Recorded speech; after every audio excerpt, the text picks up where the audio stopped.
Hey everybody, been a while since we've talked. It's your pal BDowd LBD right there over my shoulder. We're going to talk a little bit about the look ahead to the basketball season and who's the guys going to make a big impact next season on the football team. Let's talk about it. Today's quick cast is brought to you by Martin Vintage. MartinVintage.com, where if you enter Boiled at checkout, you'll get 20% off. Mom, thanks for watching. So LBD, how you been? Good. Quarantine is not very fun. It's not really quarantine. You're not sick. I'm not sick. I know. What's it called? It's called isolation. It's isolation. That's right. So isolation has been an unusual time for everybody. It's been unusual for you. It's been unusual for me. LBD's hair is very long.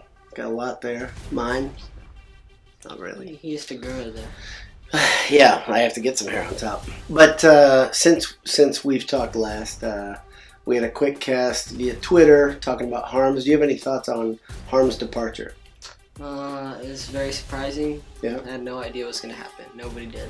Yeah, I think that's true. Painter didn't know. Golden Black didn't know. Right? It's an unusual thing.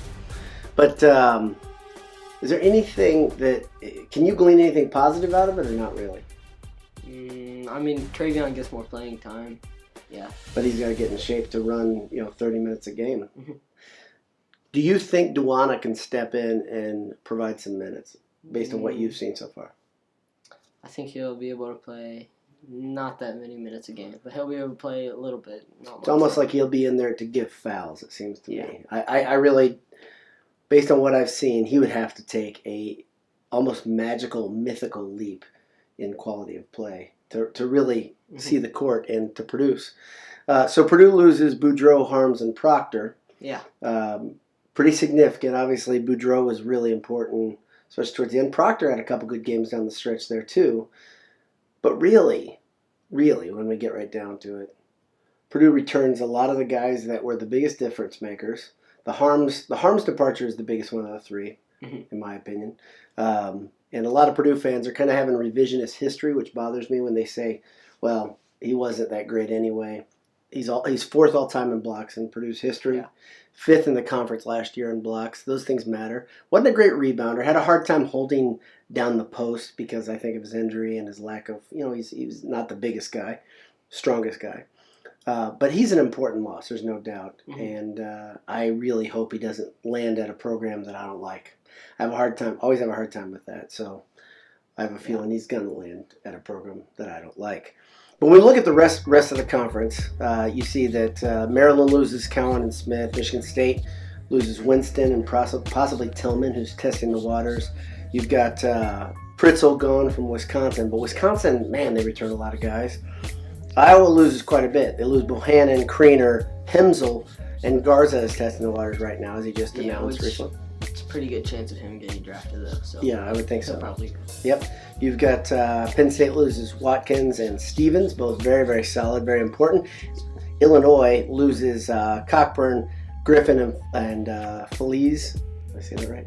Yeah, Cockburn, but it doesn't matter. Yeah, Cockburn, I'll say it.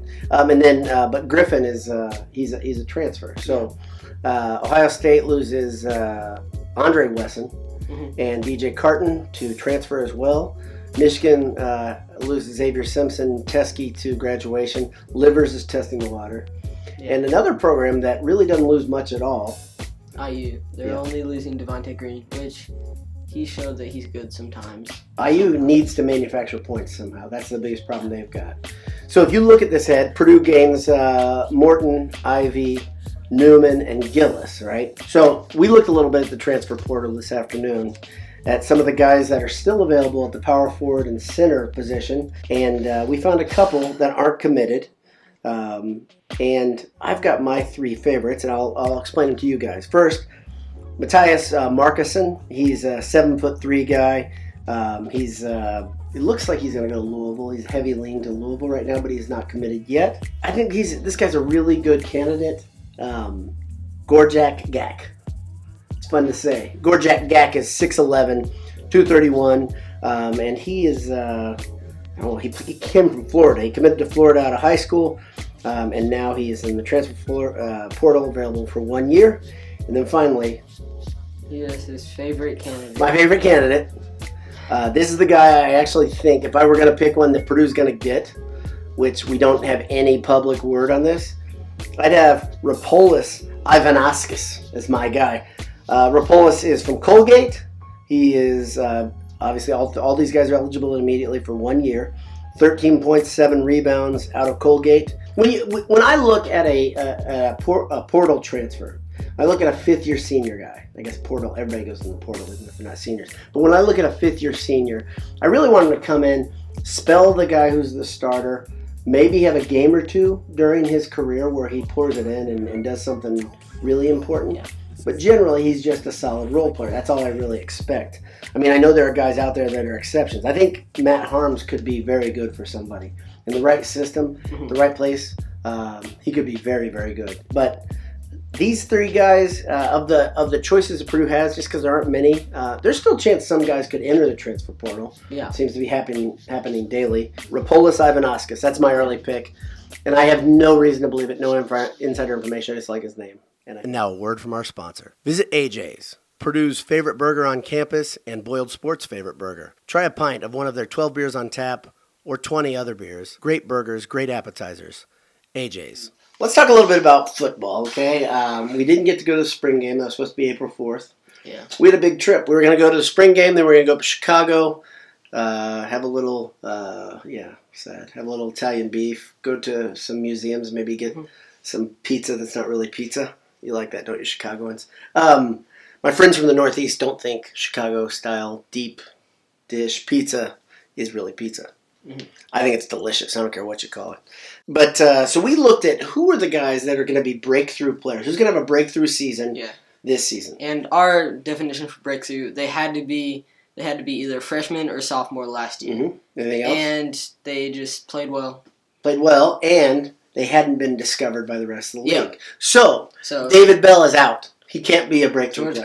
George Karloftis out. Rondell Moore out. Rondell Moore obviously out. Rondell Moore is on everyone's radar. But the other guys are somewhat, I don't want to say household names, but they're definitely guys that the media has picked up on.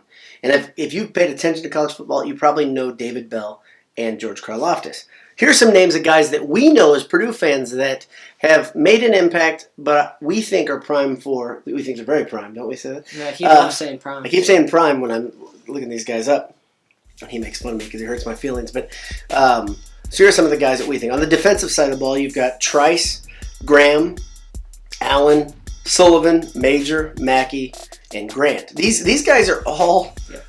They're all really good players. They all show huge upside, huge potential. Then on offense, you've got, there's a big list, Plummer, Horvath, Doru, Anderson, Wright, O'Connell, Durham. Okay? When I look at that group, a couple rise for me right away. You had one that rose for you. Who's the guy that rises and looks like he could be the guy who's the breakthrough player? I said Trice and Graham. I thought both looked really good because last year Trice was the multiple picks. Yep. And Graham just played really well too. And Graham physically, both those guys, Trice and Graham, just looked the part, right? They look like, right? Yeah, I mean, Trice was a redshirt. Graham was true freshman, but Trice and Graham just both look like they could start about anywhere in the league. Yeah. Trice was playing out of position. Of course, he was a safety in high school. He was moved to corner when Purdue had problems with injury. Yeah. He played great at corner. He had 2 picks from the corner position.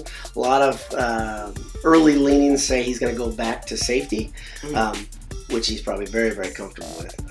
That's a good pick. On Twitter, somebody said Kim Allen. I got to tell you, that's a guy that, to me, he's super intriguing. He really started hitting his stride towards the end of the season. He hits really hard. He's got a lot of swagger. This whole defensive backfield has a ton of swagger. Of course, the linebackers are still a big concern, but that defensive backfield looks quite good.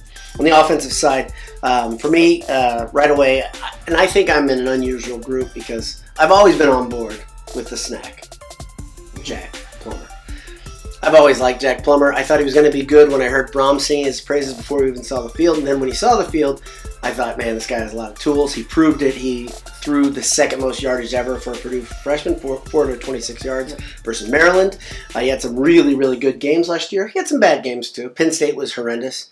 Penn State's a scary place to play. He was a freshman. But I think this guy, especially with another year of Brahms' tutelage. Could do some special things.